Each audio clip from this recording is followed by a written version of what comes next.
Shalom, très cher bien-aimé. Ben, comme prévu, j'avais décidé de parler un peu de, comment on appelle ça là? J'avais décidé de parler des trois grandes caractéristiques dans ce monde. Donc, des entrepreneurs, des investisseurs et des ouvriers. Et j'ai dit comme ça, toi, où te trouves-tu? Dans quelle catégorie de personnes tu es? Parce que souvent, l'homme peut se catégoriser. Je peux dire, par exemple, moi, en tout cas, j'aime être ouvrier.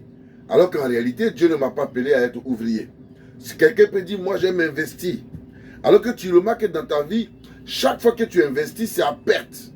Si quelqu'un peut dire, non, moi, j'aime entreprendre. Alors que tu ne sais rien entreprendre en réalité. Alors, donc, le premier groupe sont les entrepreneurs. Qui est un entrepreneur?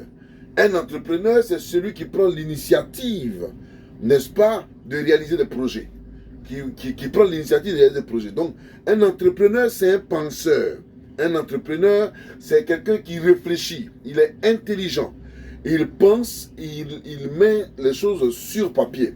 Par exemple, il pense à un projet, il pense à une maison, il s'assoit et il dessine sa maison. Il dessine la maison qui est dans sa tête là. Il met ça sur papier. Je me rappelle quand nous étions en train de bâtir l'église en Côte d'Ivoire, à Gouécois, j'ai appelé un de mes pasteurs, je lui ai dit, attends, moi voici le plan que je veux. Et lui et moi, nous avons commencé à dessiner. Et donc, je lui ai quand même fait le dessin de ce que je voulais. Et il a dit, oui papa, j'adhère. Et puis nous sommes allés. Et c'est le plan que moi je voulais là. C'est ça on a fait. Voilà. Donc un entrepreneur, c'est quelqu'un qui a l'intelligence de penser. Mais qui peut être un entrepreneur? Un entrepreneur, c'est...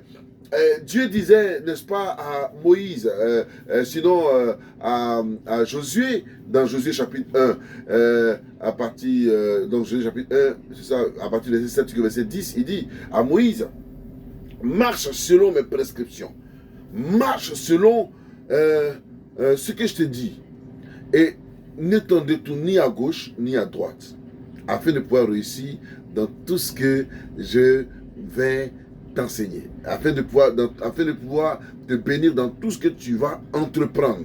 Vous voyez que Dieu bénit les entreprises. L'Éternel bénit les entreprises. Nos entreprises sont bénies par l'Éternel. Donc l'Éternel là, ce qu'il veut, la sagesse qu'il a mis en nous, la grâce qu'il a mis en nous, c'est de pouvoir entreprendre. Donc Dieu veut que tu sois un entrepreneur parce que Dieu bénit l'entreprise.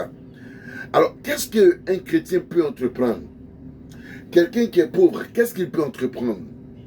Oui, et d'ailleurs, c'est quand on est pauvre, ou c'est quand on n'a rien, ou quand on ne travaille pas, qu'on peut avoir l'idée de s'asseoir, de former des projets. Un entrepreneur, c'est celui qui forme des projets. Alors ne t'assois pas. Lève-toi.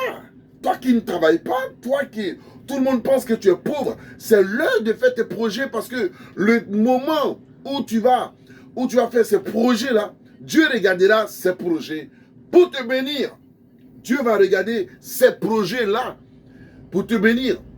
Si tu n'as aucun projet, sur quelle base tu veux que Dieu te bénisse? Si tu n'as aucun projet, sur quelle base tu veux que l'Éternel te bénisse? Il n'aura pas de base. Alors, prends le temps, forme tes projets. Tu es un entrepreneur. Toi et moi, nous sommes des entrepreneurs. Dieu bénit l'œuvre des mains. Dieu bénit ce que tu entreprends. Qu'est-ce que tu veux entreprendre? Tu veux vendre des oranges? Assieds-toi, réfléchis. Si j'achète des oranges à tel prix, je peux les vendre à tel prix. Mais il faut que je trouve la stratégie de m'asseoir là où il y a beaucoup de personnes qui passent pour pouvoir acheter mes oranges. Ainsi de suite. Voici un entrepreneur. Il y a l'entrepreneur à tous les niveaux.